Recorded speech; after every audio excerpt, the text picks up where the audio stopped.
At eto na naman tayo sa kusina. Magluluto nga pala tayo ulit ng isang putaheng espesyal para sa akin. So dito naglagay na tayo ng bawang sibuyas para gisahin na natin at nang maumpisa na natin ang ating lulutuin. Ayan, naglagay ako ng strips na karne ng baboy para igisa na rin siya. Isang kutsa natin siyang mabuti. Ewan ko lang no, pero para sa akin napakasarap sa tenga ng paggigisa. Ayan nga pala yung gagamitin kong mga gulay, yung mga pinakita ko na yun. At dyan tinakpan ko siya para mas mabilis nga siyang lumambot dahil nga nagtubig na siya kanina. At dito, yan, kung makikita nyo, chine-check ko na kung malambot na ang karne. Madali na lang maluto yan kasi nga manipis lang naman ang pagkakagayat. At syempre, ilalagay na natin ang kanyang atay. Yan, pag nag-iigado kasi ako, dapat talaga may atay yan. O kung hindi man atay, meron siya dapat yung bato ng baboy, parang ganon. Yan. Pero mas okay sa akin ang atay.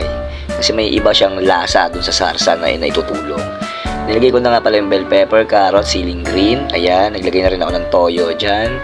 Isasabay-sabay na natin yung gisahin para dahan-dahan na siyang lumalambot. Madali lang kasing maluto yung atay natin.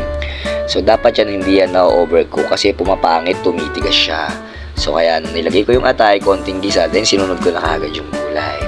At gagawa na kasi ako ng sarsa niya dyan. Yan, naglagay na rin ako ng cube, chicken cube ang ginamit ko dyan.